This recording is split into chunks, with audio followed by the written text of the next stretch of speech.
اے لوگو جو ایمان لائے ہو، جنگ کرو ان منکرین حق سے جو تم سے قریب ہیں، اور چاہیے کہ وہ تمہارے اندر سختی پائیں، اور جان لو کہ اللہ متقیوں کے ساتھ ہے۔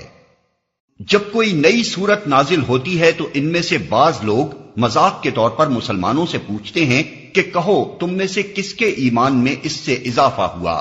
اس کا جواب یہ ہے کہ جو لوگ ایمان لائے ہیں ان کے ایمان میں تو فی الواقع ہر نازل ہونے والی صورت نے اضافہ ہی کیا ہے، اور وہ اس سے دلشاد ہیں۔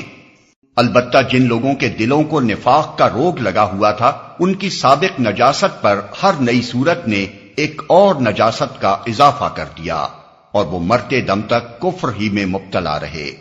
کیا یہ لوگ دیکھتے نہیں کہ ہر سال ایک دو مرتبہ یہ آزمائش میں ڈالے جاتے ہیں، مگر اس پر بھی نہ توبہ کرتے ہیں نہ کوئی سبق لیتے ہیں۔ جب کوئی صورت نازل ہوتی ہے تو یہ لوگ آنکھوں ہی آنکھوں میں ایک دوسرے سے باتیں کرتے ہیں کہ کہیں تم کو کوئی دیکھ تو نہیں رہا ہے، پھر چپکے سے نکل بھاگتے ہیں۔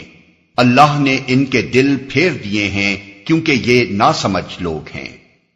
دیکھو تم لوگوں کے پاس ایک رسول آیا ہے جو خود تم ہی میں سے ہے، تمہارا نقصان میں پڑنا اس پر شاق ہے، تمہاری فلاح کا وہ حریص ہے، ایمان لانے والوں کے لیے وہ شفیق اور رحیم ہے۔